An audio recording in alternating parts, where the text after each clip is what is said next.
Hey guys, welcome back to another monster review video where we take a look at tech tips and how-to videos. Today I have a very interesting product. It's basically a hand warmer. Now, I mean, if you're into hand warmers, you're probably very familiar with hot hands. I didn't know what the big deal was with hot hands until I tried it myself on a very cold night. It really does feel really nice, and nothing is more painful than your hands getting frozen on a very cold night or day. It's just very uncomfortable, and yeah, when I tried hot hands, I was like, god damn, this thing works pretty well. Now the only downfall is that, you know, it's not long lasting. I mean, it lasts a decent amount of time, but it's not, you know, once it runs out, you pretty much toss the bag in the trash. But this is an electric hand warmer. But not only is it a hand warmer, it also dubs as a portable charger. Saw this thing on Amazon for 15 bucks, and I just had to try it out because, like I said, I'm a big fan of hot hands. Even though I don't use them, I just can't justify spending so much money on a product that will eventually run out, like toothpaste or body soap. Anyway, let's open this up here. It's a decent box, but, you know, it does scream made in China. You know. The best wishes to you. And we got a heart sticker and a gold bar sticker. And right off the bat, here we go. The portable hand warmer. Right now it feels pretty cool, obviously, because it's not on, but it has a soft rubber feel here, and a soft rubber feel on the back, and a soft rubber feel on the side. Also in the box, we have the user manual, a nice bag, and a cable. This is a USB Type-C cable to USB, and then we have an adapter for the USB. So now we have a USB Type-C cable. Confused? Yeah, you probably are. Anyway, this product can be used in warm hands, warm feet, warm stomach, warm wrist, and knee at low ambient temperatures. Hot pack with the product can eliminate fatigue, relieve back pain, especially suitable for the old man, children, and office staff to use. Especially suitable for the old man. That's hilarious. The product can also be used as a power bank. It's convenient, lightweight, beautiful, fashionable, and high grade. Yeah, this is definitely a cheap Chinese knockoff. So I don't know. I guess I can't expect much from it now. But I mean, it's not gonna stop the review. Okay, so in any state, double click the switch. The LED indicator will indicate the battery life. So we got 2 bars. Okay. If one blue lights up, then the power capacity is about 0 to 30%. 2 blue lights show the power capacity between 30 and 66, and 3 blue lights show the power capacity about 66 to 100%. Okay, so to turn it on, we got a long press. Okay, and then so that's basically the power. So that's low, that's medium, and that's high. So right away, I mean, it started to get warm right away. So it is getting warm. Yeah, it's working. It's getting warm. I would say this side is getting more warm than this side. According to the manual, low temperature, 1 red indicator light is on. The temperature will be approximately 95 to 107. Medium is about 104 to 118, and high is about 118 to 131. Let's just see how accurate this manual is on the temperature that this thing can get on the different settings.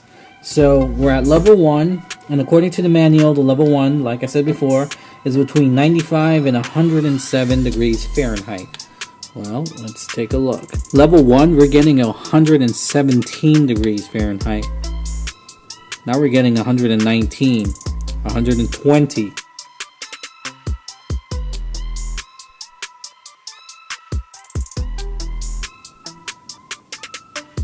Okay, so the temperature is now dropping. So it's important to mention that the way this thing regulates its temperature is that it supplies power and it heats up and then it cuts off that power and the temperature drops. That's exactly what is happening here. That's why the temperature is dropping. However, we got all the way up to 127 degrees on level 1. In the manual, we shouldn't get past 107. So whatever they have regulating the temperature does not work.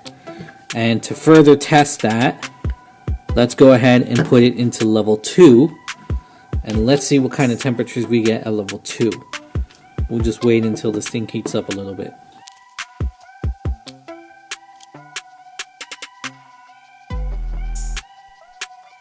Okay, so we're starting to drop again. So we got all the way up to 140.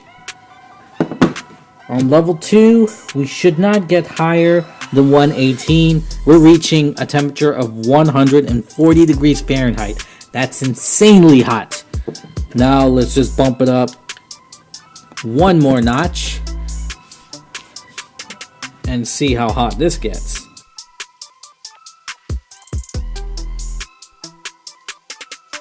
Okay, 148. That's as high as it got, 148. Alright, so if you ask me, this thing is borderline dangerous. The temperatures that we're getting, the actual temperature reading, far exceeds the temperature specification that they have in the manual. Level 1 is much higher than it says it should get. Level 2 is much higher than it says it should get. And level 3 is much higher than it says this thing should get. Like at high temperature, this thing is not supposed to surpass 131 degrees Fahrenheit, but we were getting all the way up to 148 degrees Fahrenheit on high. That's insane. That is way too high. But here's the thing with this thing. So after I put it in high mode and I dropped it back down to low mode, it seems like it's working like it should. Like this thing, it's warm to the touch. I've been shooting it with this infrared thermometer. It doesn't seem to get past 112 degrees. And low temperature, the highest it should get is 107. So it seems to be working fine now. I mean, the fact that it was able to get such high readings is kind of concerning. It's kind of a red flag. I mean, you shouldn't expect anything else from a cheap Chinese product. I mean, you get what you pay for. Is it dangerous? Yeah, you bet it is. More dangerous than probably a legit one that you could pick up from Walmart that's probably UL listed. But, you know, it's a tough call, you know. If you're going to buy this for someone, or if you're going to buy it for yourself and you're concerned about how hot this thing gets, then by all means, don't get it. Or if you have it already, return it. I mean, it does, yeah, it's working much better now. It's not getting hot at all. The reason why I decided to run this test was actually because when I first pulled it out the box and turned it on, it actually got a lot hotter than I thought it should. Like, for me, it was too hot to touch. And that's why I decided to take out this infrared thermometer and blast it and see how high it's getting. And it's no wonder it's burning my hand on level 1, is because it's getting a lot hotter than it should. But it seems like cycling it through fixes that issue. So if you have one and it's on low and it's getting too hot to touch, just cycle through medium, high, and then back to low, and it should start working again. So the hand warmer part of this device, it does get pretty hot. I can see myself using this on a very cold night or cold morning. But now let's test the charging. Let's see if this thing does charge. So let's see.